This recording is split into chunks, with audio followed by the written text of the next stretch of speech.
हम अपनी रचना बना के बैठे हैं, भगवान अलग रचना बना करके बैठे हैं। नर सोचे नहीं होत है, हरि सोचे तत्काल। हम लोग रास्ते में थे, सूचना मिली अचानक, मन बहुत व्यथित हुआ देख करके, सुन करके, लेकिन कर क्या सकते हैं, भगवान सबको शांति दें। कल हमने और आपने अयोध्या कांड की कथा को प्रारंभ किया। मूल रूप से केवट भैया के चरित्र को कल हमने आपने गाया, श्रवण किया है। केवट भैया मानस के अद्भुत पात्र हैं।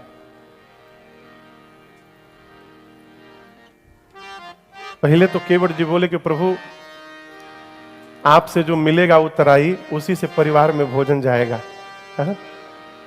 अब बाद में क्या कहते हैं कि पार उतारूंगा लेकिन आपसे कुछ मांगूंगा नहीं मैं। और जब चरणामृत पान कर लिए तो केवट जी की भाषा पूरी परिवर्तित हो गई। राम जी देने लगे तब क्या कहते हैं, अब कछुनाथ न चाहिए मोरे,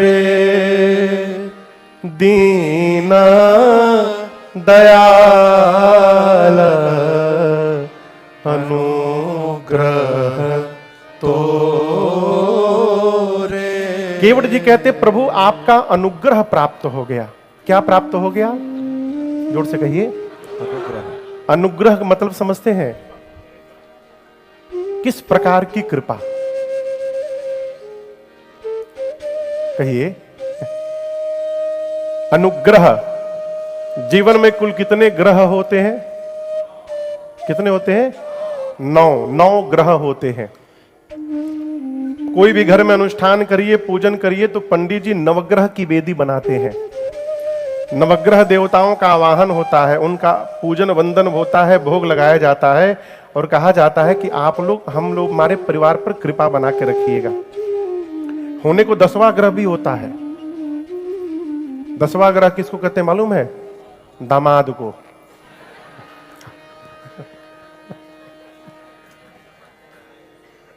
कोई बुरा ना मानेगा।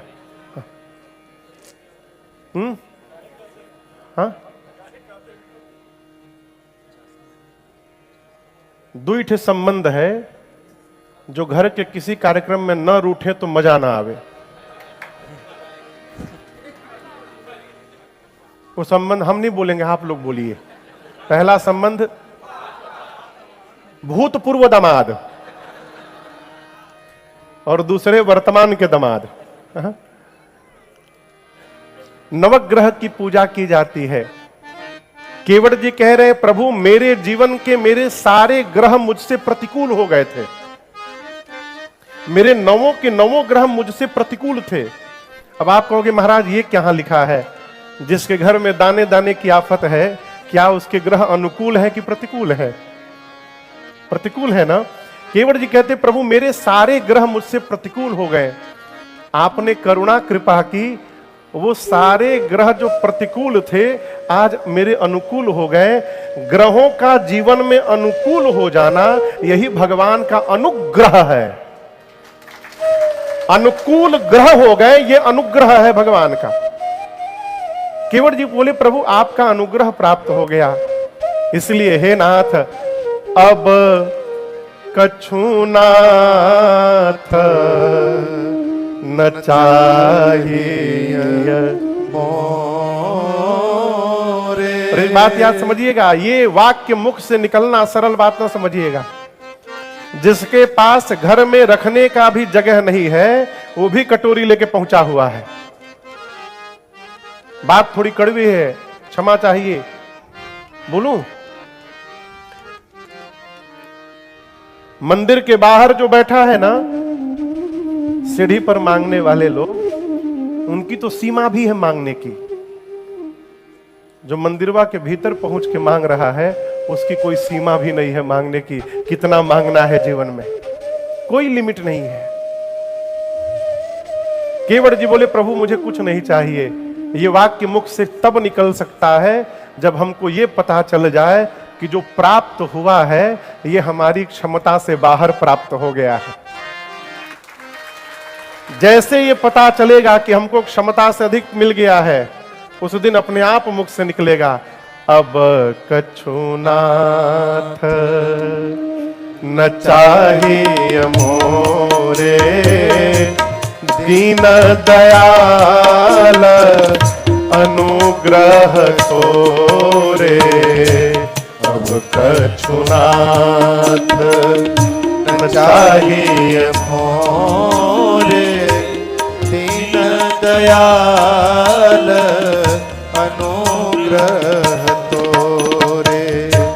नाथ आज मैं काह न पावा, नाथ आज मैं काह न पावा, मिटे दोष दुख दारिद दावा, मिटे दोष दुख दारिद दावा। फिरती बार मोहि जो देवा, सो प्रसाद में सिर धर लेवा।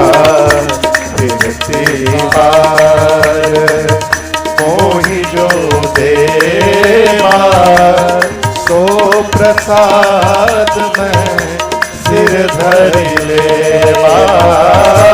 सो प्रसाद में सिर धर लेवा। सो प्रसाद में सिर धर लेवा। केवट जी ने स्पष्ट मना किया, प्रभु मुझे आपसे कुछ नहीं चाहिए। और आपने कल श्रवण किया, राम जी ने केवट जी को अपनी भक्ति देकर के विदा कर दी। संसार में सब कुछ प्राप्त करना सरल है, भगवत भक्ति प्राप्त करना सरल नहीं है। और यहां दर्शन करिए, एक एक पद है, आप लोग भी सुने होंगे, प्रबल प्रेम के पाले पढ़कर प्रभु को नियम बदलते देखा। अपना मान टले टल जाए, पर जन का मान न टलते देखा। राम जी की भक्ति देने का कार्य राम जी का नहीं है, किसका काम है? बोलिए बोलिए, शंकर भगवान का काम है। लेकिन राम जी आज अपना नियम तोड़ के और केवट भैया को राम जी स्वयं अपनी भक्ति प्रदान कर दिए हैं। ये भगवान की प्रियता का परिणाम है। आपने कल कथा श्रवण की, भगवान वाल्मीकि ऋषि के पास पहुंचे। राम जी ने पूछा हम कहां रहें? वाल्मीकि ऋषि ने कहा राम जी आप चित्रकूट जाके रहिए। भगवान चित्रकूट चले गए। इधर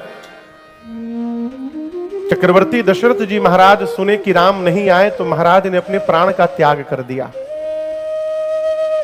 देखिए राम जी के बहुत प्रेमी भय, एक से एक प्रेमी भय। लेकिन गोस्वामी जी कहते हैं कि जैसा प्रेम राम जी को श्री चक्रवर्ती जी महाराज ने किया, श्री दशरथ जी महाराज ने किया, वैसा प्रेम किसी ने नहीं किया। गोस्वामी जी कहते हैं सत्य प्रेम जहि राम पद। जो राम जी के चरण में वास्तव में प्रेम करते थे, प्रमाण क्या है? राम जी से बिछो हुआ तिनके की भांति महाराज ने अपने प्राण का त्याग कर दिया। भरत भैया चक्रवर्ती जी का अंतिम संस्कार किए। पूरा समाज, गुरुजी, माताएं, सचिवगण सब भरत जी को कहते रहे भरत जी आप राजा बन जाइए। लेकिन यहां दर्शन करिए, ये सिद्धांत कहता है घर में यदि हमसे कोई बड़ा उपस्थित है तो अपने बड़े के रहते स्वयं कभी घर का मालिक नहीं बनना चाहिए। ओझा जी बुझाता, घर में हमसे कोई बड़ा है तो अपने मालिक बनने से बचना चाहिए। क्यों महाराज? जो आनंद छोटा बन के रहने में है वो आनंद बड़ा बन के जीने में मिलने वाला नहीं है। छोटे को कोई टेंशन ही नहीं है, जो भी काम हो भैया जाने, बाबूजी जाने। और मर्यादा जानते हैं क्या है? जीवन में कई लोग घर में पिताजी हैं तो टीवी नहीं देखते, पिताजी बाहर गए तो टीवी चालू हो गया। ये संस्कार नहीं है। श्रेष्ठ की अनुपस्थिति को भी जो उपस्थिति मानकर संस्कार में जी रहा है, यह श्रेष्ठतम जीवन का लक्षण है। भरत जी से सबने कहा, भरत जी आप राजा बन जाइए।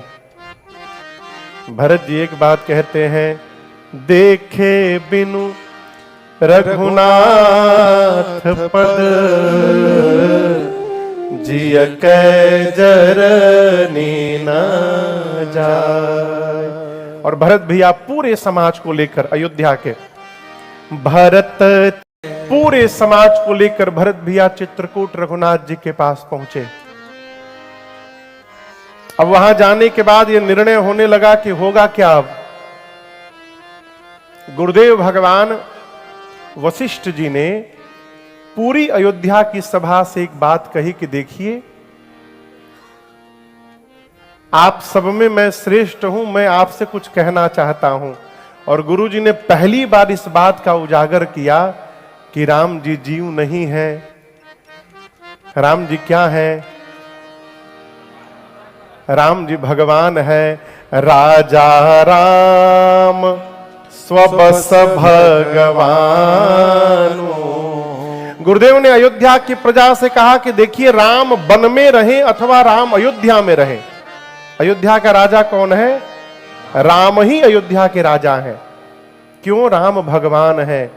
ब्रह्मा विष्णु महेश सूर्य चंद्रमा अरुण वरुण पावक कुबेर दिगपाल, ऐसा कोई भी नहीं है ब्रह्मांड में जो राम जी की आज्ञा का पालन न करे।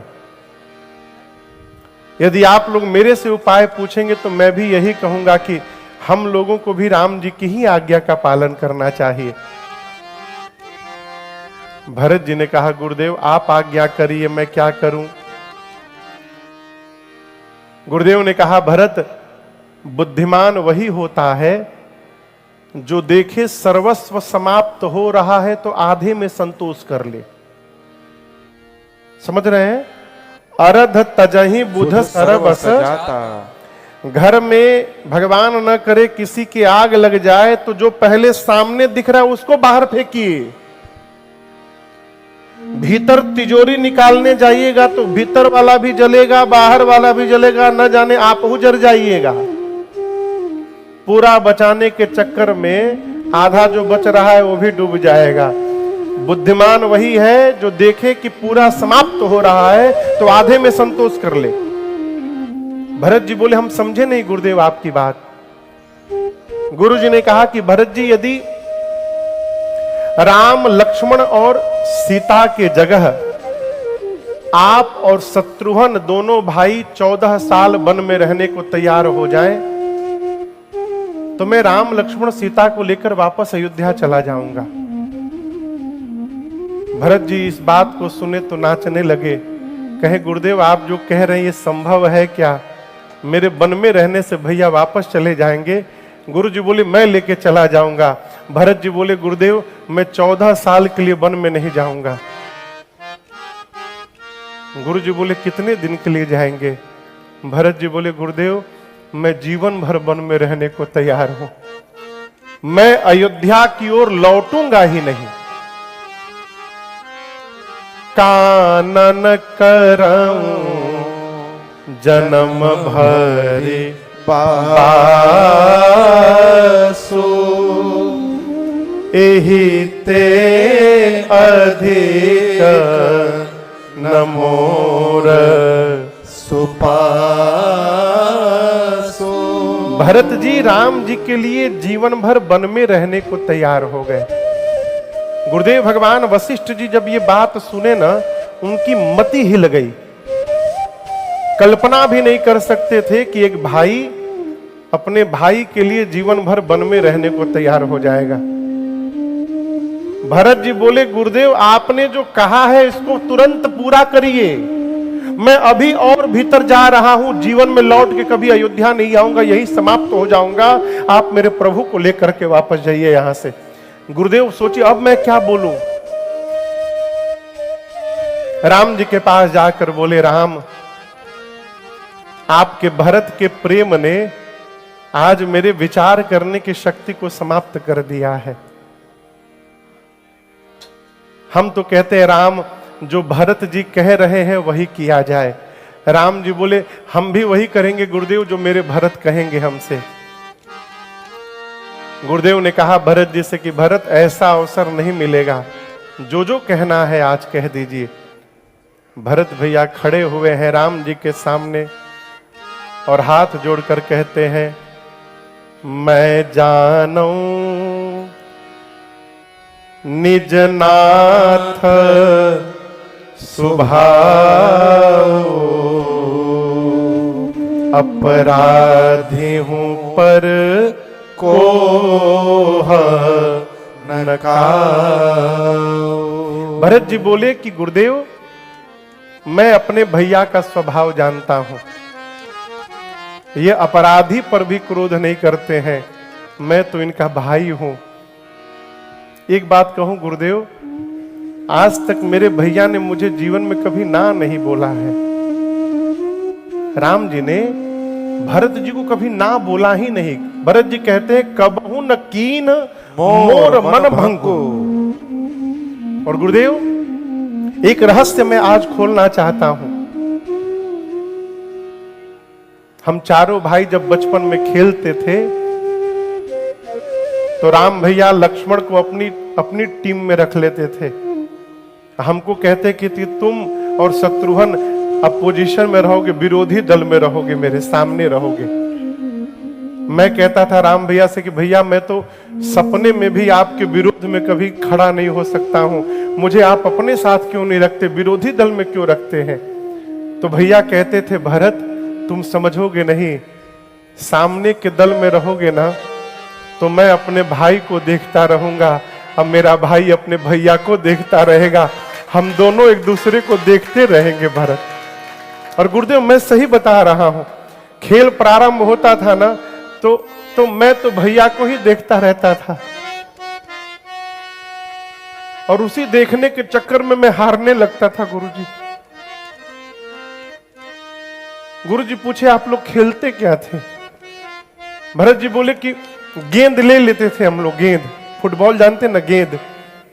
और होता था कि उधर से भैया के दल भैया मारेंगे, इधर से हम लोग मारेंगे, जिसके पास गेंद रुकेगा वो हार जाएगा।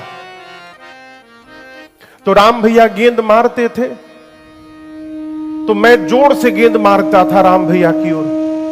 शत्रुघ्न पूछते थे भी कि इतनी जोर से क्यों मार रहे हो, भैया को चोट लग जाएगी। मैं कहता था शत्रुघ्न तुम नहीं समझ रहे हो, ये गेंद मूर्ख है, पूरा जगत राम के चरण की ओर दौड़ता है और ये मूर्ख राम के चरण को छोड़कर मेरी ओर आ रहा है, मैं इसे फिर से राम के चरण की ओर दौड़ा दिया। और जब मैं मारता था ना गुरुदेव तो भैया फिर मारते नहीं थे, पांव से उस गेंद को रोक करके स्वयं हार जाया करते थे। लक्ष्मण पूछता था कि भैया आप जानबूझकर क्यों गेंद को रोक लिए।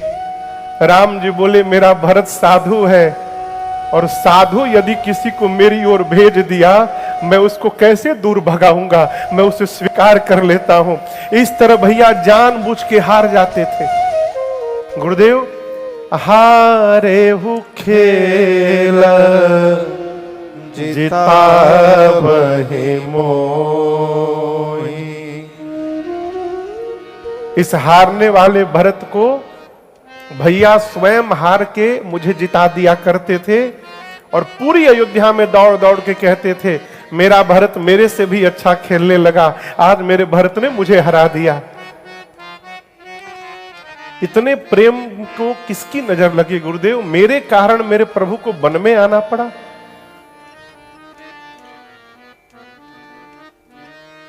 राम जी बोले भरत जी आप जो कहेंगे मैं करूंगा, आप कहिए। अभी भरत जी कहते उसके पहले मिथिला से जनक जी महाराज पूरे समाज को लेकर के चले आए चित्रकूट में। बात यहां फंसी है कि कोई निर्णय नहीं ले रहा है, कौन वन में रहेगा कौन वापस लौटेगा, कोई निर्णय नहीं ले रहा है। अंत में भरत भैया राम जी के सामने खड़े हुए और कहें भैया मैं बताऊं मैं क्या चाहता हूं। क्या कहा भरत जी ने, ये आत्मसमर्पण है।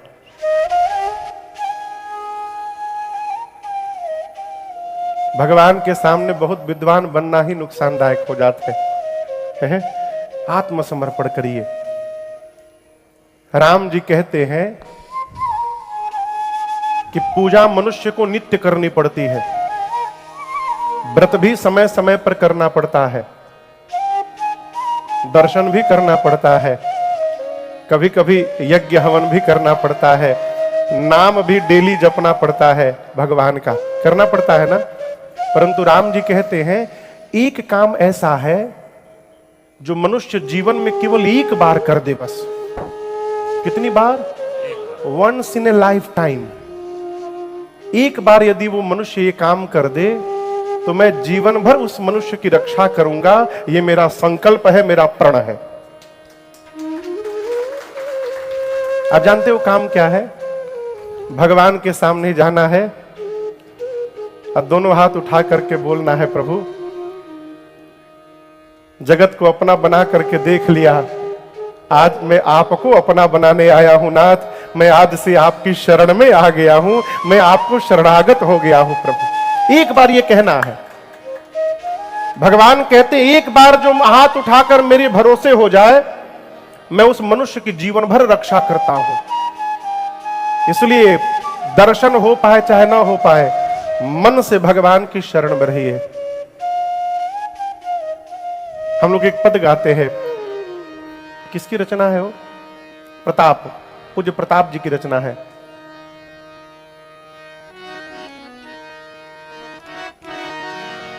प्रभु अपने दर से अब तो न टालो,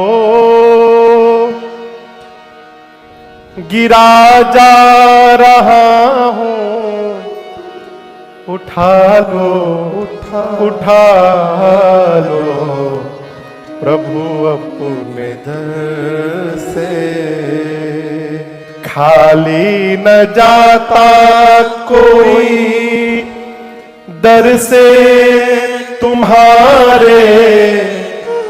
ये सुना हूं मैं, इसलिए आया हूं, और कब से खड़ा हूं नन्ही बाहें पसारे, प्रभु चरणों की सेवा में लगा लो, गिरा जा रहा हूं, उठा लो प्रभु अपने दर से। नहीं टूट पाएगा ये दुनिया का बंधन, जब तक कृपा ना होगी तेरी रघुनंदन। कदम लड़खड़ाए हैं, संभालो गिरा जा रहा हूं, उठा लो प्रभु अपने दर से। अगर था हटाना तो फिर क्यों बुलाया, सोते ही रहने देते काहे जगाया। अब जब जगाया तो अपना बना लो, गिरा जा रहा हूं, उठा लो प्रभु अपने दर से। आत्मसमर्पण करिए, आत्मसमर्पण, इससे बड़ी दूसरी कोई भक्ति नहीं है। राम जी एक बात कहते हैं, मालूम है क्या? नारद जी पहुंचे राम जी के पास, आज प्रसंग आएगा वो। नारद जी जाकर बोले, राम जी हम आपसे एक बात पूछना चाहते हैं। राम जी बोले कहिए। नारद जी बोले, प्रभु जब विवाह मैं चाहे हूं कीन्हा, प्रभु के ही कारण करे न दीन्हा। प्रभु जब मैं विवाह करना चाहता था, आपने मेरा विवाह क्यों नहीं होने दिया? राम जी बोले, देखिए नारद जी, मैंने आपकी रक्षा की है। नारद जी बोले, कैसे रक्षा की प्रभु? वहां राम जी जो उत्तर देते हैं ना, वो बड़ा अद्भुत है। राम जी कहते हैं, नारद जी, सुनो मुनि तो ही, हे नारद जी सुनिए, मैं आपको कहूं सहरोसा, मैं हर्ष पूर्वक आपसे एक बात कहना चाहता हूं नारद जी। क्या? भजहि जे मोहि तजी सकल भरोसा।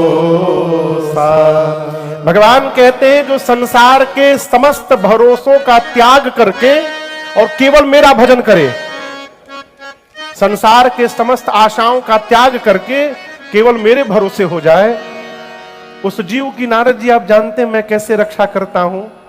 नारद जी बोले, नहीं जानता हूं प्रभु। राम जी बोले, करऊं सदा। कब कब? सदा मने हाँ, 1-2 महीना नहीं। भगवान कहते हैं, करऊं सदा तिन के रखवारी। राम जी कहते हैं, जो मेरे भरोसे हो जाए मैं उसकी सदैव रक्षा करता हूं। कैसे करता हूं? जिमी बालक राखे महतारी। महतारी मतलब? राम जी कहते हैं, जैसे मां अपने बच्चे की रक्षा करती है ना, उसी प्रकार मैं उस जीव की रक्षा करता हूं हमेशा। कौन से जीव? जो संसार के सब भरोसों का त्याग करके और केवल मेरे भरोसे हो जाए, मैं उसकी जीवन भर रक्षा करता हूं।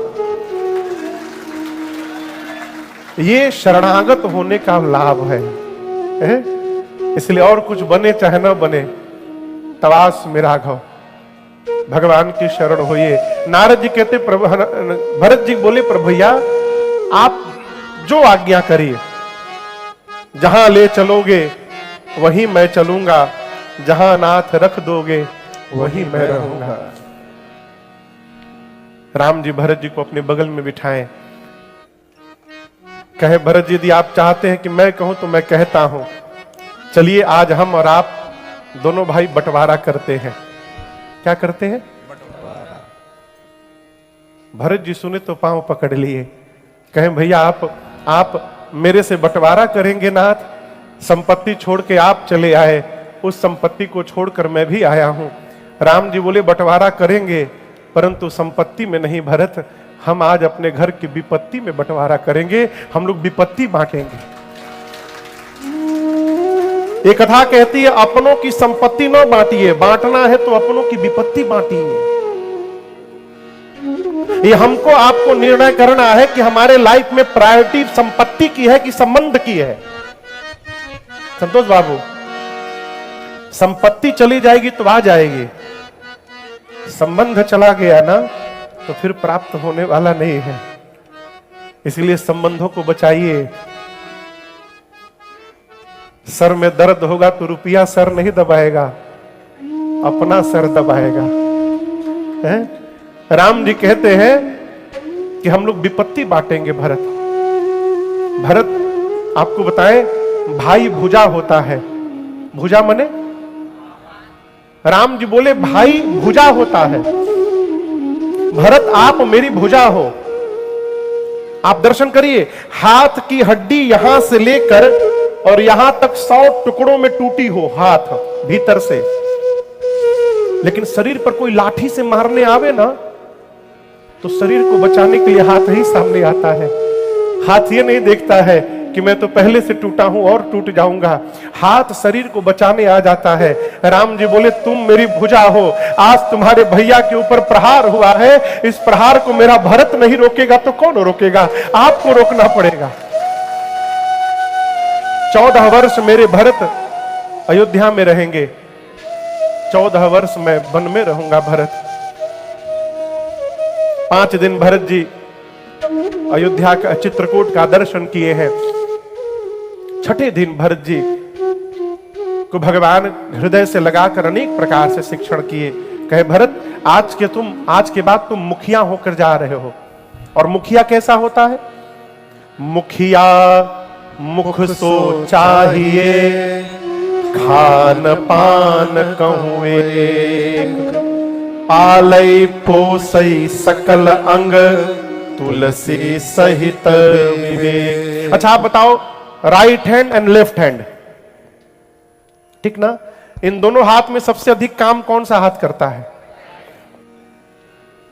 राइट हैंड करता है ना। अधिक मेहनत कौन करता है?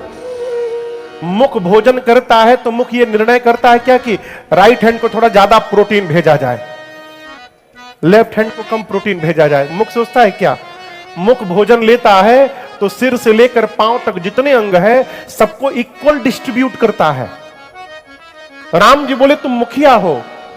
मुखिया जिस प्रकार मुख भेदभाव नहीं करता, मुखिया को परिवार में भेदभाव नहीं करना चाहिए, मुखिया को सबको एक समान देखना चाहिए। और दूसरी बात, हाथ टूट जाए ना, हाथ काम करना बंद कर देता है। पांव टूट जाए, पांव काम करना बंद कर दे। आंख में चोट लग जाए, आंख देखना बंद कर दे। लेकिन कभी आपने मुख को अपना काम बंद करते देखा है? मुख जल जाए, कट जाए, कुछ भी हो जाए, मुख जानता है कि यदि मैं बंद हुआ तो पूरा शरीर बंद हो जाएगा। इसलिए हर परिस्थिति में मुख चालू रहता है। राम जी बोले आप मुखिया हैं, घर के हर सदस्य को रूठने का अधिकार है, लेकिन घर के मालिक को रूठने का कोई अधिकार नहीं है। छोटे रूठेंगे, बड़ा मनाएगा, जब बड़ा ही रूठ जाएगा हो तो उसको कौन मनाएगा? राम जी पूरा शिक्षण किए भरत जी का। बोले कोई भी काम करना तो माताओं से, गुरु जी से पूछ पूछ कर करना। भरत जी सुनते गए। भरत जी कुछ चिन्ह चाहते हैं राम जी से। यहां पर भरत भैया को देने के लिए राम जी ही अपने आप को पादुका के रूप में परिवर्तित कर लिए। और भरत भैया को भगवान ने दिया। प्रभु कर कृपा पावर दीनी, प्रभु कर कृपा पावर दीनी, सादर भरत शीश धर लेने, सादर भरत शीश धर लेने, चरण पीठ करुणा निधान के, चरण पीठ करुणा निधान के, जनु जुग जामिक प्रजा प्राण के, जनु जुग जामिक प्रजा प्राण के, भरत मुदित अवलंब लहेते, भरत मुदित अवलंब लहेते, अस सुख जस सिय राम रहे थे, अस सुख जस सिय राम रहे, अस सुख जस सिय राम रहे। भगवान ने पादुकाओं को भरत भैया को दिया। भरत भैया ने पादुकाओं को सिर पे चढ़ा लिया। क्यों? भरत जी को यह नहीं लग रहा है कि पादुका मिला है। भरत जी को लगा कि पादुकाओं के रूप में स्वयं श्री सीताराम जी ही वापस जा रहे हैं। जाते समय राम जी ने भरत भैया को हृदय से लगाया है। और दोनों समाज, मिथिला और अवध के समाज को लेकर भरत भैया चित्रकूट से 9 दिन में श्रीधाम अयोध्या पहुंचे। जाने के साथ भरत भैया ने सबसे पहला काम किया, भगवान के पादुकाओं को अयोध्या के सिंहासन पे पधरा दिया। राजा राम, श्री जनक जी महाराज 5 दिन रुक करके राजपाट की व्यवस्था सुदृढ़ करवा करके और विदा लेकर अपने समाज के साथ मिथिला आ गए। भरत भैया नित्य भगवान की पादुकाओं की पूजा करते हैं। नित्य पूजत प्रभु पारी, प्रीति न हृदय समात, मांगी मांगी आय सुकरत, राज काज बहु भांति। नित्य पादुकाओं की पूजा करते हैं और कोई भी निर्णय लेने से पहले भरत जी पादुकाओं से अनुमति मांग मांग के व्यवहार करते हैं। माताओं की सेवा में भरत भैया ने शत्रुघ्न भैया को लगाया। गुरुदेव भगवान से भरत जी बोले, गुरुदेव मेरे भैया वन में हैं, मैं महल में रहूंगा, उचित नहीं है ये। गुरुदेव ने कहा फिर क्या सोचे हैं? भरत जी बोले, आपकी आज्ञा हो तो मैं नंदीग्राम चला जाऊं। भरत जी अयोध्या छोड़ के नंदीग्राम चले गए और वहां जाकर भरत जी कुटिया बना करके नंदीग्राम में रहने लगे। रात्रि को सोते समय भरत जी धरती में गड्ढा खोद के गड्ढे के भीतर सोते हैं नीचे। जानते हैं क्यों? सोचे मेरे भैया तो धरती पे सोते होंगे, सेवक को स्वामी से नीचे सोना चाहिए, इसलिए भरत भैया गड्ढे के भीतर सोने लगे। अयोध्या की प्रजा भरत जी को देखकर जय जयकार करने लगी। यहां पर गोस्वामी तुलसीदास जी महाराज अयोध्या कांड की कथा पूर्ण करते हैं। कहते हैं, सिया राम प्रेम पीयूष पूरन होत, जन्म भारत को मुनि मन अगम जम, नियम सम तब विषम व्रत आचरत को, दुखदारिद दूषण सुजय विष अपहरत को, कलिकाल तुलसी से सठनी, अठिराम सन मुख करत को, कलिकाल कलिकाल कलिकाल तुलसी से सठनी। गोस्वामी जी कहते हैं भरत जी एक बर्तन है और उस बर्तन में क्या भरा है? श्री सीताराम जी का प्रेम रूपी अमृत। सिया राम प्रेम पीयूष, पीयूष यानी अमृत से भरे हुए भरत जी होत न जन्म न भरत को। तो क्या होता? जो अष्टांग योग मुनियों के मन को भी अगम है, वो सबके लिए सुगम कौन बनाता? कलयुग के विकार कलमश का हरण कौन करता? और गोस्वामी जी अपने लिए कहते हैं, यदि भरत भैया जन्म न लिए होते तो इस कलयुग में इस सठ तुलसी को हठ पूर्वक राम जी के सन्मुख लाके खड़ा कौन करता, यदि भरत भैया जन्म न लिए होते तो। गोस्वामी जी कहते हैं, भरत जी के चरित्र को जो भी मनुष्य आदर पूर्वक सुनेगा, श्री सीताराम जी के चरणों में प्रेम प्राप्त होगा और संसार के विषय रस से उपरति प्राप्त होगी। आगे की कथा अरण्य कांड में प्रवेश करती है। किस कांड में? अरण्य कांड में। अरण्य कांड के प्रारंभ में एक बड़ी अद्भुत घटना घटी। एक दिन लक्ष्मण जी कहीं गए तो एकांत पाकर राम जी सोचे कि आज सीता जी का श्रृंगार किया जाए। तो भगवान अपने हाथ से पुष्प उतारे और पुष्प उतार कर राम जी ने आभूषण बनाया। कौन कौन सा आभूषण बनाया? यहां क्या पहनते हैं? गजरा बनाया। यहां क्या पहनते हैं? पुष्प का मांग टीका बनाया। कान के लिए कर्णफूल बनाया। गले के लिए हार बनाई। हाथ के लिए कंगन बाजूबंद बनाया। कमर के लिए करधनी बनाई। पांव के लिए पायल बनाया। किससे? और बनाकर राम जी ने सीतहि पहिराए प्रभु सादर। अपने हाथ से प्रभु मेरी मां का श्रृंगार कर रहे हैं और श्रृंगार करके भगवान स्फटिक शिला पर बैठे फटिक शिला पर सुंदर। भगवान की इस लीला को पूरा देव समाज देख रहा है और उस समाज में देवताओं के राजा इंद्र का बेटा है जिसका नाम क्या था? जोर से कहिए। जयंत। वो भी खड़ा था। जयंत ने देख लिया। क्या देख लिया? राम जी मां का श्रृंगार कर रहे हैं।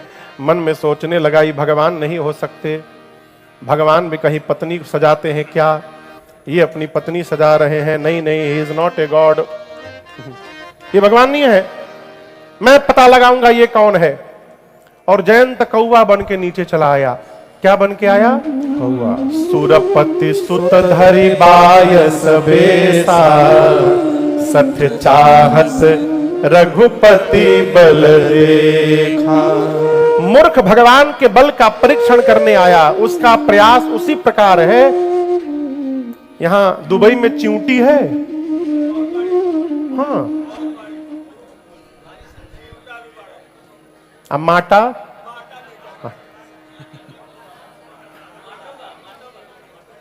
माटा समझ रहे हैं आप लोग? माटा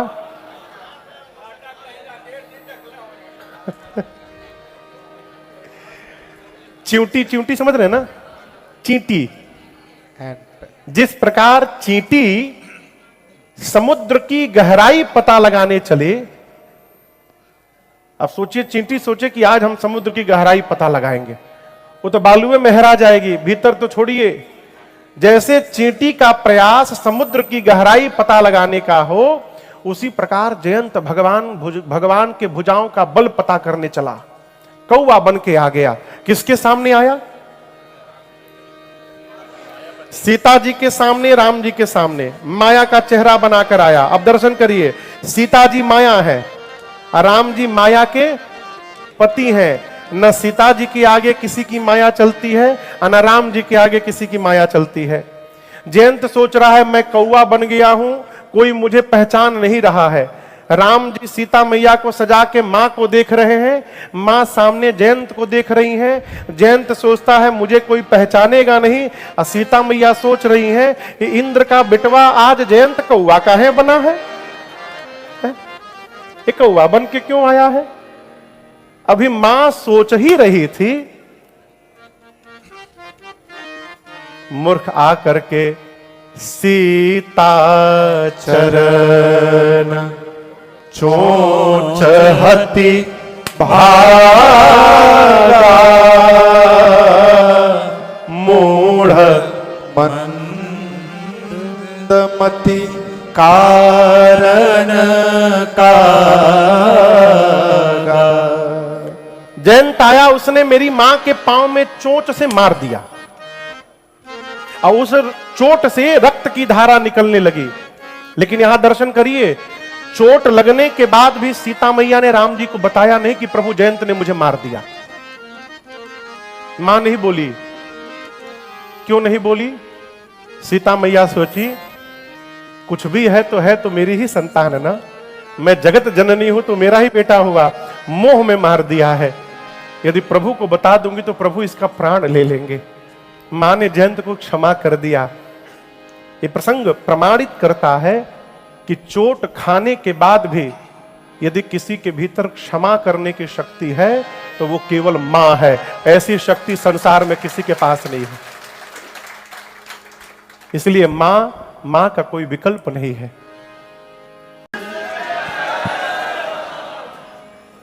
अगर मां ने ममता लुटाई न होती तो ममता मई मां कहाई न होती। जिसको मां का आशीर्वाद मिल गया उसे कुछ नहीं चाहिए जीवन में अब है? किसी ने कहा कि मैंने बुलंदी के हर निशान को छुआ। क्या कहा? मैंने बुलंदी के हर निशान को छुआ। जब मां ने गोद में उठाया तब आसमान को छुआ है। मां सीता मैया ने क्षमा कर दिया, कुछ भी है तो मेरी संतान है। मां ने नहीं बोला राम जी को कि प्रभु जयंत मुझे मार दिया। राम जी कैसे जाने? चला रुधिर रघुनायक जाना। मां के चोट से रक्त की धारा, खून की धारा निकली और उस धारा ने जब भगवान के पांव को स्पर्श किया, राम जी जान गए। क्या जान गए? कौन मारा? कब मारा, कैसे मारा, क्यों मारा, भगवान सब जान गए। जयंत मेरा बल देखने आया है। भगवान बोले अभी बताता हूं। कुशा की चटाई पर राम जी बैठे थे। किस पर? कुशा की चटाई से भगवान ने 2 कुशा निकाली। एक कुशा को झुकाकर धनुष बनाया और दूसरे कुशा को ब्रह्मास्त्र के मंत्र से अभिमंत्रित करके भगवान ने जयंत के पीछे छोड़ दिया। किसी ने कहा रे राम जी असली धनुष बाण है वहीं पर, आपका असली बाण क्यों नहीं चला दिए? राम जी बोले बिल्कुल नहीं, कौवा बन के आया है, कौवा को मारने के लिए कुशा बहुत है और ये मेरा बल देखने आया है। मूर्ख, आज इसको पता चलेगा जो राम कुशा को भी ब्रह्मास्त्र बना सकते हैं, उनके भुजाओं में कितना बल है इस मूर्ख को पता चलेगा। आज भगवान ने छोड़ा ब्रह्मास्त्र। स्वामी जी कहते हैं जयंत ने देखा ब्रह्म बाण मेरे पीछे दौड़ रहा है, घबरा गया, दौड़ा वहां से प्राण लेकर के अपना असली रूप धारण करके जयंत का अपने पिता के पास गया। कौन पिता है उसके? इंद्र के पास। कहा पिताजी प्लीज हेल्प मी। इंद्र पूछे व्हाट हैपेंड, क्या कर दिया तूने? जयंत ने सब बताया, मैंने ऐसा ऐसा काम किया। इंद्र ने धक्का मार के गेट बंद किया। बोला जाओ मरो, भगो यहां से, तुमको यदि रखूंगा तो मैं भी मारा जाऊंगा, भगो यहां से। अब कहां जाए? ब्रह्मा जी की याद आई, दौड़े दौड़े ब्रह्मलोक गया। ब्रह्मा जी के पास कहा बचाइए बचाइए ब्रह्मा जी, पितामह बताइए मुझे। ब्रह्मा जी बोले क्या कर दिया तूने? पूरी बात उसने बताई। ब्रह्मा जी बोले जल्दी भाग यहां से, जल्दी भागो, राम जी एक ब्रह्मास्त्र छोड़े नहीं तो मैं दूसरा छोड़ दूंगा। अब वहां से भगा। आप कहां जाएगा? कैलाश। भगवान शंकर की याद आई, हर हर महादेव, हर हर महादेव। शंकर जी को कोई बता चुका था कि जयंत ने ऐसा ऐसा कांड कर दिया है। जयंत जी पहले से त्रिशूल, शंकर जी पहले त्रिशूल लेके बैठे हैं। जयंत दिखाई पड़ा, हर हर महा। बाबा बोले इधर आओ, तुम्हें को ढूंढ रहा हूं, इधर आओ। देखा त्रिशूल, भगा वहीं से। वो स्वामी जी बोल रहे हैं 3 लोक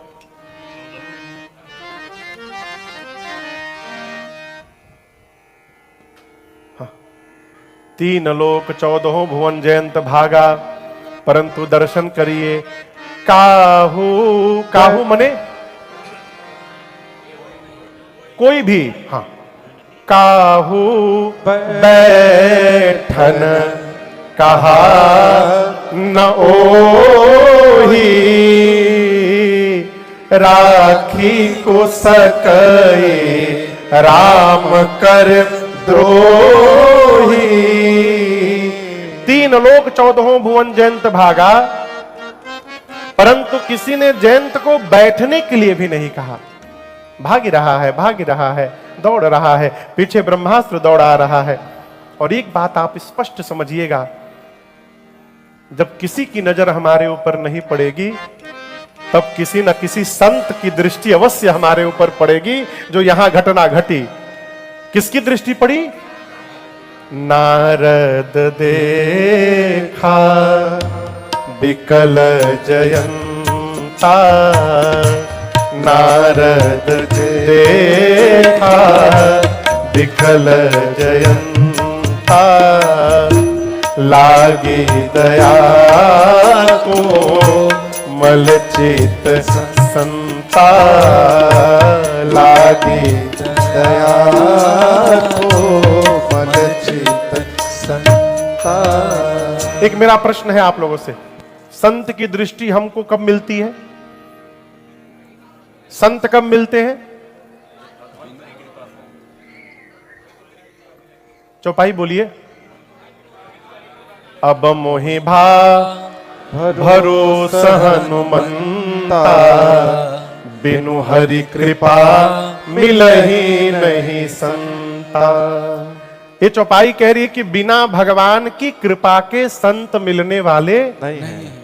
एक और चौपाई है, पुण्य पुंज बिनु मिलहि न संता, सत्संगति संसृत कर अंता।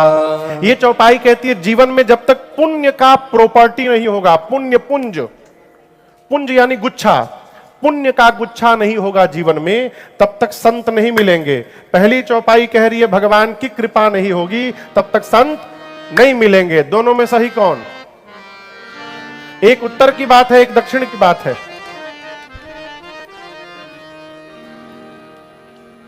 सही दोनों है, स्थान अलग अलग है। अब दर्शन करिए, क्या दुबई में बस आप ही लोग सनातनी रहते हैं? और ये लोग कहां बा?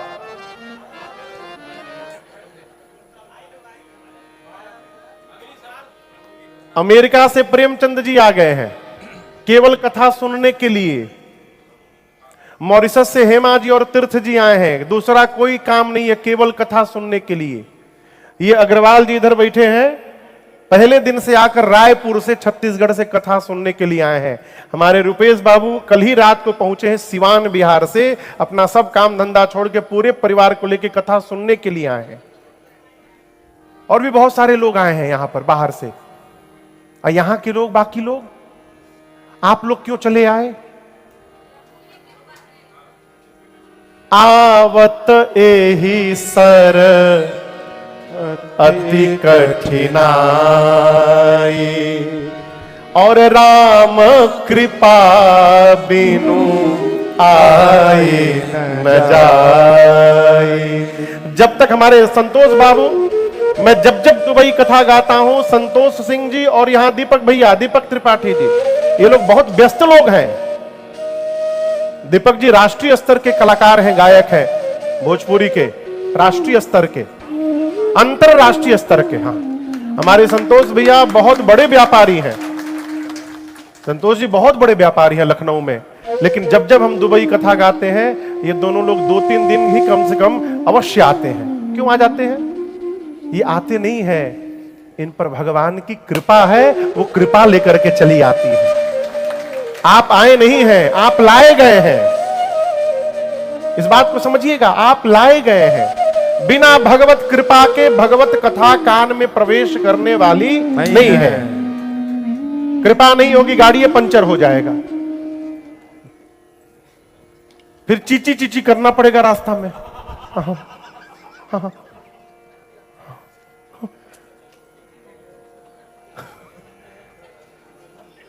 कृपा का अनुभव करिए।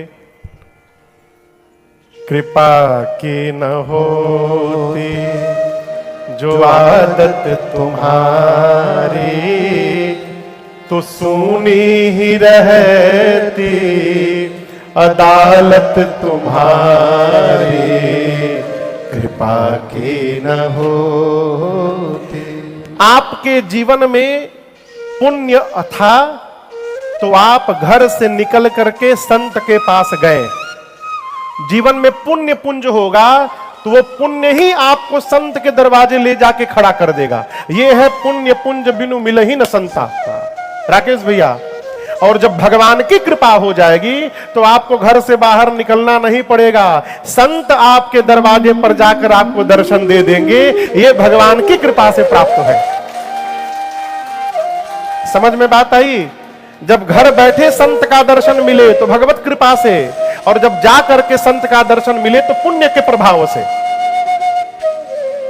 यहां नारद जी मिल गए जयंत को, नारद जी आकर मिले हैं, यानी भगवान की कृपा से नारद जी मिले हैं। नारद जी बोले, जयंत तुम कहां भाग रहे हो? Why are you running so fast? उधर भी ऐसे ही बोलते हैं।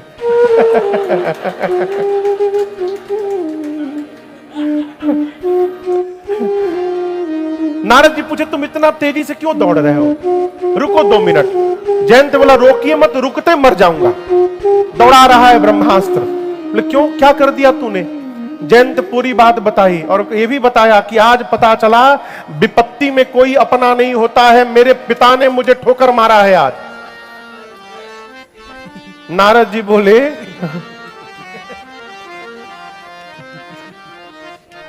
बड़ी प्यारी बिटिया है, अद्भुत, खूब नृत्य की है मंगल विवाह के दिन और धनुष यज्ञ के दिन है।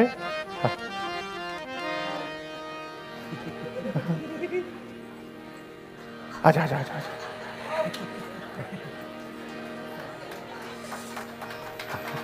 आजा आजा। चल, अब जाओ बैठ जाओ। हाँ।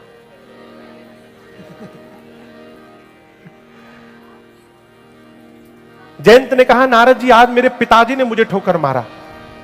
नारद जी बोले जयंत पूरी दुनिया मारती है तो राम जी बचा लेते हैं, तुमको तो राम जी ने मार दिया है, कौन बचाने वाला मिलेगा जगत में, कहीं भी जाओगे बचोगे नहीं। और मैं तुमसे एक बात बोलूं, ये ब्रह्मास्त्र तुमको मारने नहीं आया है। जयंत बोला हमरे पीछे पड़ा है कि आपके पीछे पड़ा है, हम न भाग रहे हैं। नारद जी बोले बेटा मारना होता तो कब का मार दिया होता। जब जब तुम रुकते हो तुम्हारे पीछे ये ब्रह्मास्त्र भी रुक जाता है। पीछे देखो ये तो खड़ा हो गया है। जयंत बोला मारना नहीं तो दौड़ा क्यों रहा है हमको। नारद जी बोले वो तुमसे कहना चाह रहा है कुछ, तुम ही सुन नहीं रहे हो, दौड़ रहे हो। वो कहना चाह रहा है ब्रह्मांड में कहीं जाओगे बच नहीं पाओगे। यदि जयंत बचना चाहते हो तो जिन राम जी ने मुझे तुम्हारे पीछे छोड़ा है उन्हीं राम जी की शरण में लौट के चलो, मैं तुम्हारा कुछ नहीं बिगाड़ूंगा। ये तुमको बुलाकर वापस ले जाने आया है। नारद जी ने वापस भेजा। पठवा तुरत राम पहि ताहि। जयंत गया राम जी के पास। दूर से वो जो दीवाल है ना, दीवाल उतनी दूर से लौट गया जमीन पर, गुलाटी मार मार के त्राहि माम त्राहि त्राहि दयाल रघुराई, क्षमा करिए प्रभु क्षमा करिए। लौटते लौटते आया राम जी के पास। राम जी बोले फिर आ गया, सीता के पांव में क्यों मारा तुमने। बोला प्रभु आपका प्रभाव देखने आया था। राम जी बोले प्रभाव देखने आए थे तो भागे क्यों। जयंत बोला प्रभु प्रभाव का पता पास से नहीं चलता है, प्रभाव का पता दूर जाके चलता है, इसलिए दूर चला गया था। राम जी बोले कितनी दूर तक दिखाई पड़ा। बोला 3 लोक 14 भुवन, जहां भी गया आपका प्रभाव दिखाई पड़ा। राम जी बोले प्रभाव देखने आए थे, दिखाई पड़ गया, अब क्या करने चले आए हो। बोला प्रभु पहली बार तो प्रभाव देखने आया था, अब आपका स्वभाव देखने आया हूं। स्वभाव का पता पास आके चलता है।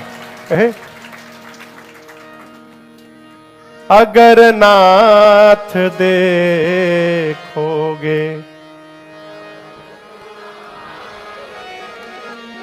आप लोगों को तो याद ही है। ठीक है आगे बढ़ते हैं कथा में।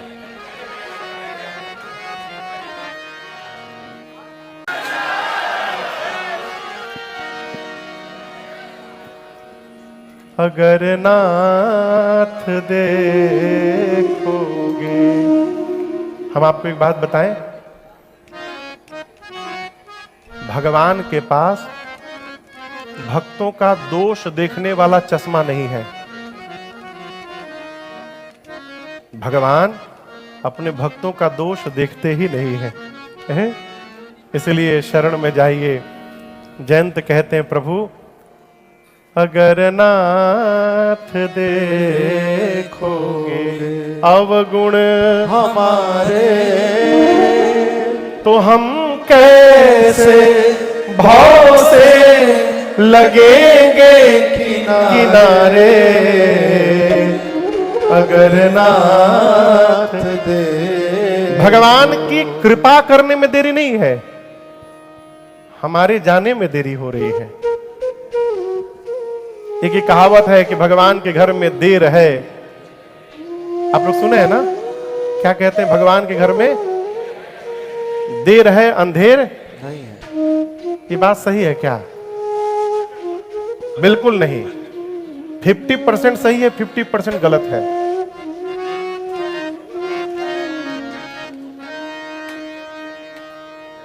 भगवान के घर में अंधेर नहीं है, ये तो सही है। भगवान के घर में देर है, ये सही नहीं है। और यदि देरी हो रही है तो वो देरी भगवान की ओर से नहीं है, वो देरी हमारी ओर से हो रही है। द्रौपदी ने बुलाने में देरी किया था कन्हैया को। जब मां ने बुला दिया तो कन्हैया ने आने में देरी नहीं किया, भगवान तुरंत पहुंच गए। इसलिए शरण में रहिए। पूज्य बिंदु गोस्वामी जी महाराज का एक पद है, हम लोग कई महापुरुष गाए हैं, हम लोग भी गाए हैं। भरोसे में केवल रहिए। यदि नाथ का नाम दया निधि है, तो दया भी करेंगे कभी ना कभी।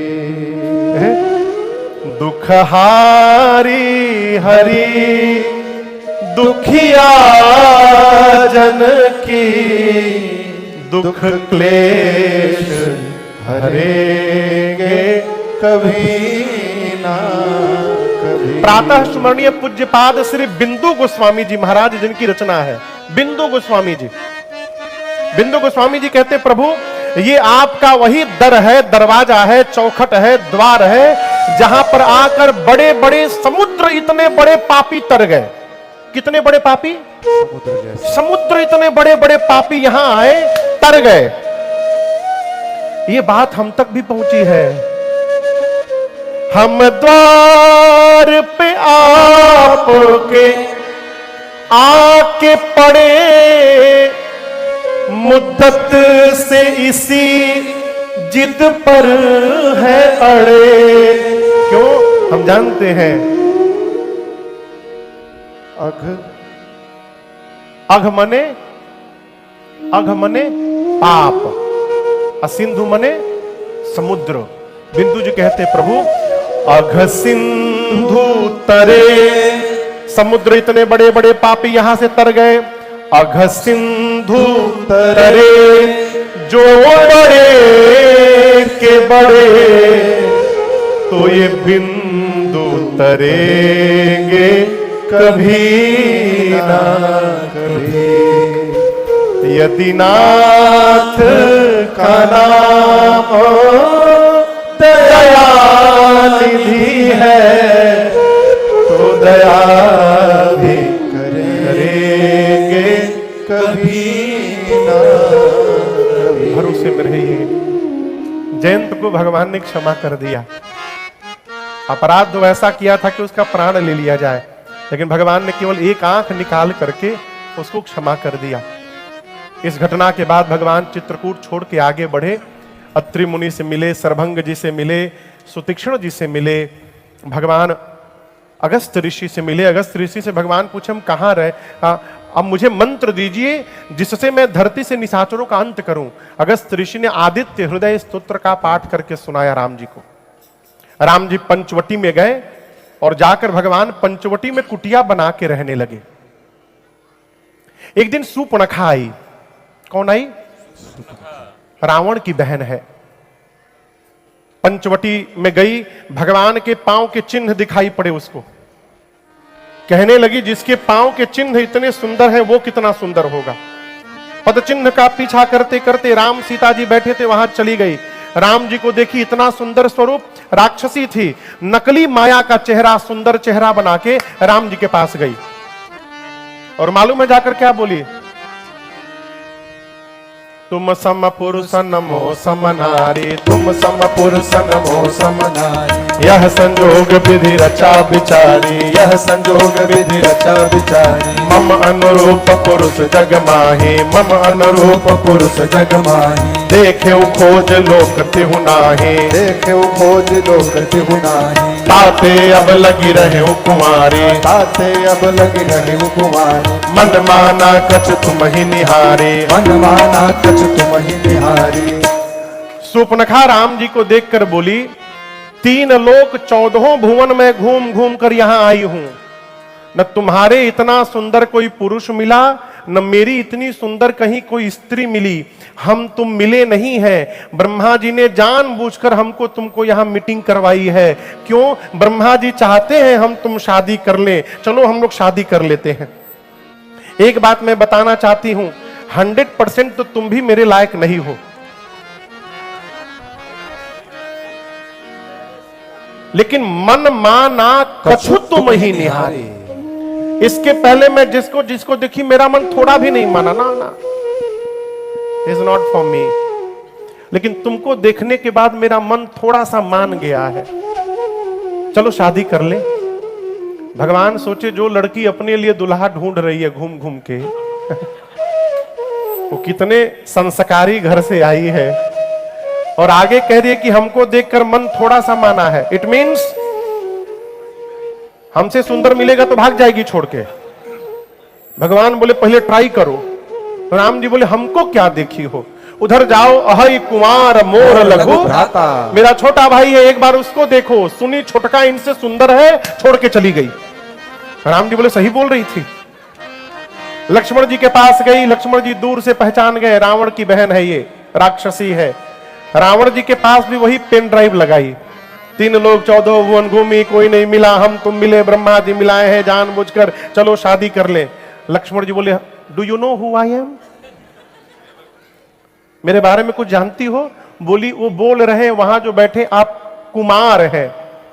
लक्ष्मण जी बोले कान में खराबी है तुम्हारे, तुम सुनी नहीं हो, हम कुमार नहीं हैं, हम खाली मार हैं, हम बस महारत हैं बस हम। अच्छा क्यों शादी करना है? बोली हमको रानी बनना है। क्या बनना है? लक्ष्मण जी बोले मुझे मेरे बारे में पता है, सुंदरी सुन मैं उनकर दासा, जो तुमको मेरे पास भेजे हैं हे सुंदरी मैं उनका दास हूं। बोली क्या? हाँ। पूछी वो कौन है? लक्ष्मण जी बोले प्रभु समर्थ कौशलपुर राजा, वो कौशलपुर के राजा हैं, मैं उनका दास हूं। मेरे साथ शादी करोगी दासी बन जाओगी, उनके साथ शादी करोगी रानी बनोगी। अब बताओ क्या बनना है तुमको? बोली हमको तो रानी बनना है। लक्ष्मण जी बोले खड़ी क्यों हो, जाओ उधर। फिर दौड़ी राम जी के पास, जाकर बोली आप तो कह रहे थे कि आपका भाई है, वो आपका दास है। लक्ष्मण जी बोले पढ़ाया और तुम पढ़ ली? अरे मेरा छोटा भाई है, जाओ जाओ उसी के पास जाओ। राम जी लक्ष्मण जी उसको पेंडुलम बना दिए, कभी इधर कभी उधर। लक्ष्मण जी के पास दोबारा गई। लक्ष्मण जी बोले सुन, बहुत विवाह करने का मन हुआ है तुम्हारा, चेहरा देखियो अपना, तुम्हारा साथ विवाह वही करेगा जो लज्जा का त्याग कर चुका है। ये इतना अपमान कहां बर्दाश्त करती। विकराल रूप धारण करके शूर्पणखा दौड़ी सीता मैया की ओर।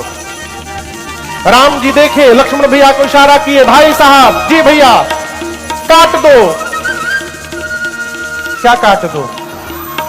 नॉट ओनली नाक, लक्ष्मण अति लाघव सो नाक काट बिनु ताके कर रावण कहा मनो चुनौती दे। भगवान के कहने पर लक्ष्मण जी ने उसका दोनों कान और नाक काट के हाथ पे रख दिया। बोला मिला लो, कम तो नहीं है, 2 ठे नाक 2 ठे कान 1 ठे नाक बरोबर है। ये कान क्यों कटवा दिए हेमंत जी? हम आपको नहीं बोल रहे हैं, राम जी कटवाए हैं। कान क्यों कटवा दिए? राम जी बोले सुनती नहीं है, केवल बोलती है। जब सुनने का काम नहीं तो टोपा नियर कान लेके कहां घूम रही है? काटो इसका कान। और नाक क्यों कटवा दिए? बोली हमसे सुंदर कोई नहीं है। भगवान बोले काटो इसका नाक, बनाओ कुरूप इसको।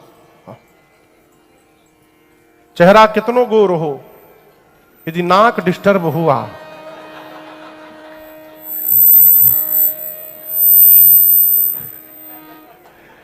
देखिए सुंदरता का सारा केंद्र नाक पर ही है। नाक बिगड़ा फिर भगवान मालिक है। इसलिए मुंह नक्शा नहीं कहते हैं, नाक नक्शा कहते हैं। नाक नक्शा कैसा है? नाक नक्श, नाक का डिजाइन कैसा है? भगवान उसका नाक कटवाए, बोले बनाओ इसको कुरूप।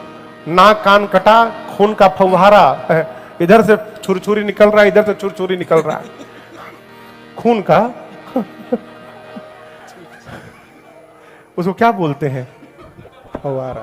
फव्वारा, हाँ, खून का एकदम फव्वारा बन के पहुंची खरदूषण के पास। खरदूषण आए, राम जी ने ऐसी लीला रची, आपस में ही लड़के दोनों मर गए। खरदूषण जब मर गए तब पहुंची शूर्पणखा रावण के पास, जाकर लगी चिल्लाने, दिन रात तुम सोते हो, तुमको पता नहीं रावण, तुम्हारा शत्रु तुम्हारे सिर पर आ गया है। अब रावण बोला नाक से खून, कान से खून, बोली नाक कान कहां कटवा के चली आई? तो पूरी बात बताई। 2 राजकुमार आए हैं, राम लक्ष्मण। राम के कहने पर लक्ष्मण ने काटा। उनके साथ एक बड़ी सुंदर स्त्री है। रावण बोला मेरे पास क्यों आई? खरदूषण के पास जाना चाहिए था ना। बोली गई थी मैं। फिर आगे बताओ। वो भी दोनों गए थे। फिर क्या हुआ बताओ? चले गए। रावण बोला कहां चले गए? बोले ऊपर चले गए, मर गए दोनों। खरदूषण मर गए। रावण सुना तो हिल गया भीतर तक, एकांत में गया, कक्ष का द्वार बंद करके, और रावण सोचने लगा खरदूषण मोहि समबलवंता अति नहीं कुमारई बिनु भगवंता। खरदूषण बोले, रावण बोला जितना बल मेरे में है उतना ही बल खरदूषण में था। भगवान को छोड़कर दूसरा कोई उनको मार नहीं सकता। खरदूषण रावण यदि मर गए हैं तो इसका केवल और केवल एक अर्थ है कि भगवान ने अवतार ले लिया है। अब रावण बेचैन हो गया, भगवान अवतार ले लिए, मेरा उद्धार कैसे होगा? टाइम नहीं है। तुरंत उठाया माला, आज से भजन शुरू करूंगा। और आधी माला जपा, तब तक जम्हाई आ गए, माला नीचे गिर गई।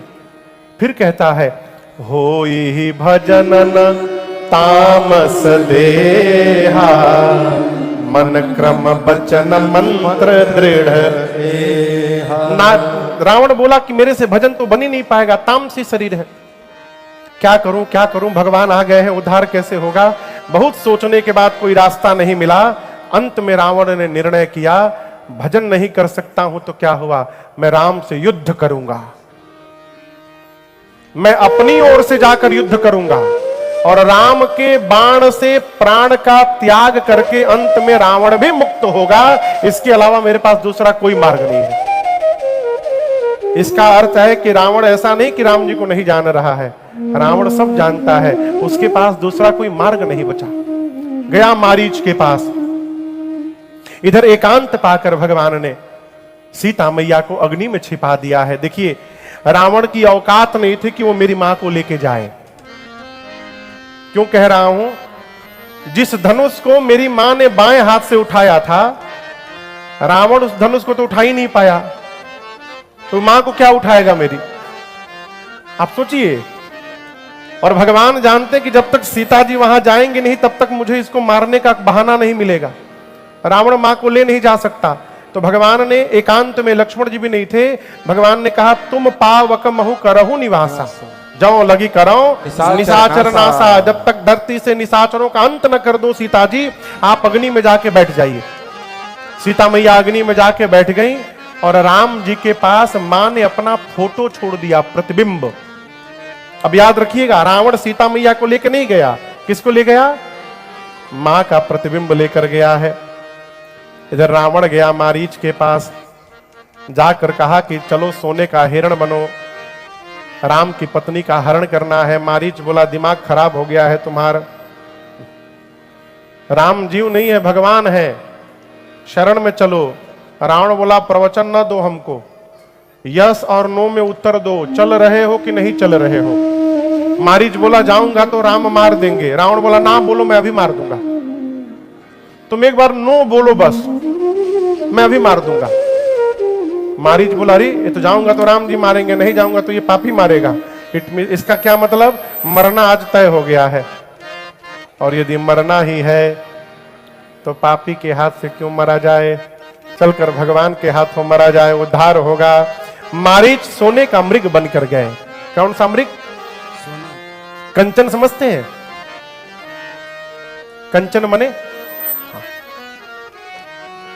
अरे कंचन मृग बन कर आया। कोई उदाहरण देखा है राकेश भैया कि कोई मरने जा रहा हो और नाच रहा हो? कभी सुना ऐसा उदाहरण? कोई मरने जा रहा हो? ऐसे वीर हमारे भारत में हुए। मेरा रंग दे बसंती चोला, मेरा रंग दे बसंती चोला, रंग दे बसंती चोला, मेरा रंग दे बसंती चोला। कौन? वीर शहीद भगत सिंह जी फांसी के फंदे पर जब गए तो हंसते हुए गए थे। उनकी मां जब एक दिन पहले मिलने आई थी तो मां बोली, मैं रोऊंगी नहीं, मैं नहीं चाहती कि मेरा बेटा कुर्बानी देते समय उदास होकर के जाए, इसलिए मैं रोऊंगी नहीं तुम्हारे सामने। ऐसी वीर मां को प्रणाम और भगत जी जैसे सपूत को प्रणाम। क्या भगत सिंह हंसते हुए मरने गए और क्या आज मारीच जा रहे हैं? आपको बताऊं, मारीच आज अपने को धरती का सबसे सौभाग्यशाली जीव मान रहा है। बोला, मेरे जैसा भाग्यशाली कौन होगा? आज मैं हिरण बनकर आगे आगे भागूंगा।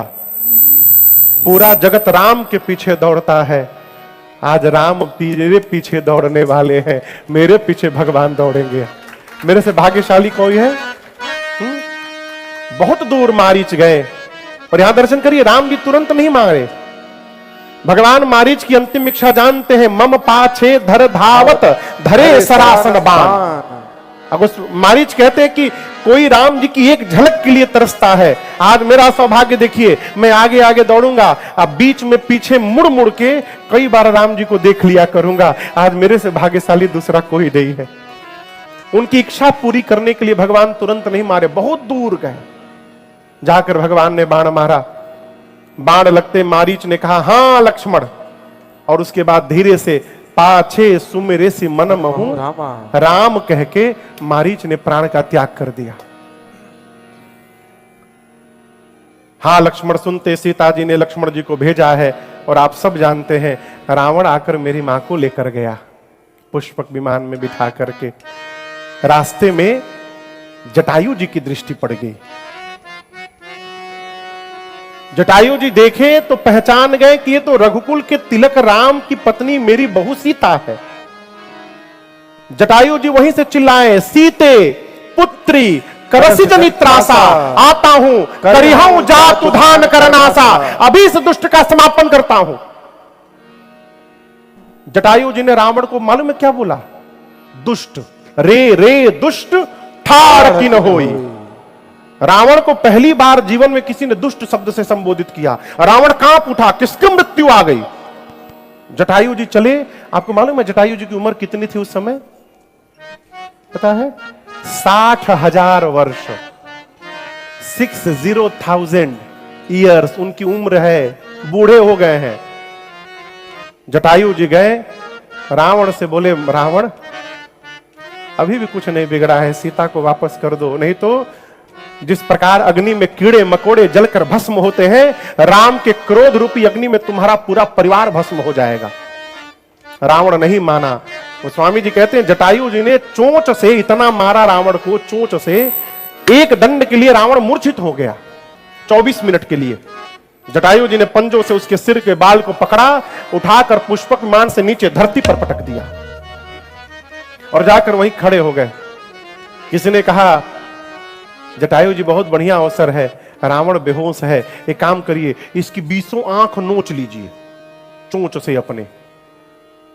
जटायु बोले, नहीं, मूर्छित है ये, अब मूर्छित पर प्रहार करना ये धर्म के विरुद्ध है। उसने कहा, धर्म अधर्म की परिभाषा बताइएगा, ये जगेगा तो मार डालेगा, ये नहीं सोचेगा धर्म अधर्म। जटायु जी बोले, रावण तो अधर्मी है, मैं अधर्मी नहीं हूं, मैं भारत का पक्षी हूं, मैं अधर्म पूर्वक युद्ध नहीं कर सकता हूं, मैं नहीं मारूंगा। मारे नहीं जटायु जी। और रावण जब जगा, फिर से युद्ध प्रारंभ हुआ और लड़ते लड़ते रावण ने जटायु जी के दोनों पंखों को काट दिया। गोस्वामी जी कहते हैं, काटत पंख पड़ा खग धरनी, सुमिरी राम कर अद्भुत करनी। कम पंख कट गए जटायु जी के, धरती पर गिर गए। जटायु जी बोले, हे प्रभु आपने अद्भुत किया, अद्भुत किया, अद्भुत करनी नाथ। देखिए भक्त वही जो हर परिस्थिति में भगवत कृपा का दर्शन करे, वो भगवान का भगत है।